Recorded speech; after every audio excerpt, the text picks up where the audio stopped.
Construction is underway on perhaps one of the most ambitious projects ever attempted. I'm talking about Saudi Arabia's the line, which is due for completion by 2025, just 2 years. The zero emissions, zero carbon footprint city will be stacked 500 meters high, which would make it taller than the Empire State Building, and 170 kilometers long, which would take the average person 40 hours to get one from one end to the other at a brisk pace. Now, this whole thing is going to be encased in this reflective mirrored glass. The linear city will be able to fit 9 million residents. All the segments are organized in 3 dimensions and in boroughs so that anything and everything you need is right at your fingertips. I mean, you're going to work right there. You're going to live right there. You're going to have leisure, shops, everything. You use AI and automation to deliver, say, packages and all that kind of stuff. And you'll be able to use the transportation that'll get you in under 20 minutes from one end to the other if you have to transport. So there'll be no need for cars. That's why the zero emissions, all that. If you're thinking about moving in, there's a few pros and cons. Saudi Arabia has no personal income tax. So if you move there, zero income tax. You think the U.S. would tax you, but if you're living in Saudi, they won't tax you on the first 200 grand worth of your income. So you could live there if you're making around 200,000, pay no tax, and live in this great city in 2025.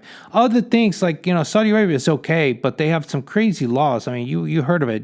They have the Sharia law kind of, they're a very Muslim country. There's no alcohol. If you're caught drinking, the punishment is public flogging. Can you imagine sneaking a shot of vodka and you get flogged publicly? Now, dating in Saudi Arabia, if you're thinking, well, there's no drinking, maybe I can go out, have a good time. No, everything is segregated. Everything is segregated by section. It's a family section and then the bachelor section. Women and families on one side, pretty much. And then if you're a bachelor, a man by yourself, you don't even get to talk to women. You don't get to sit near women. That's it. Super segregated. Can you imagine what kind of society? People are so friendly, though. Saudi Arabia is one of the friendliest countries ever. The people are so kind, but there's very few opportunities for socialization. So when I think about such a technologically advanced city, but then I think of, their cultural norms that they have and laws, I think, man, these things, they don't really go well together.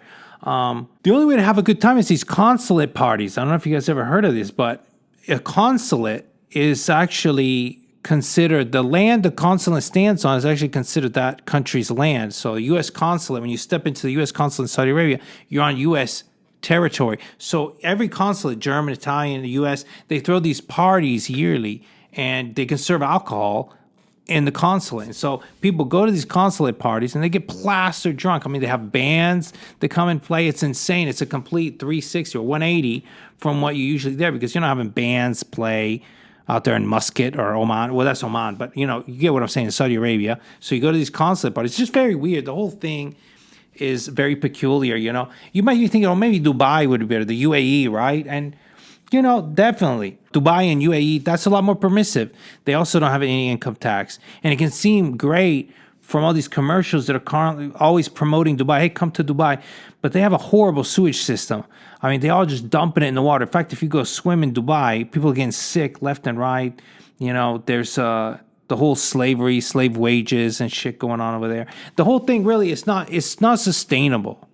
And I think even the same thing about Saudi Arabia. I think 100 years from now, there's not going to be these. Like, our dependency on oil is going down, right? And these attempts at building these cities and drawing tourists and stuff like that, it's just not working out. Most people that go to the Middle East, Dubai and stuff, they say it's not great. The people may be friendly, but there's just better places out there. And that's why they do these no tax, because they're really trying to get people in here. I don't know. What do you guys think about the city? What do you guys think about the Middle East? Have any of you guys visited Dubai or Saudi Arabia? Kuwait's another one, Oman, all these places. They're very friendly people and a lot of money there, but just not places I would want to live personally. Anyway, thank you guys for watching. As always, buy red and sell green.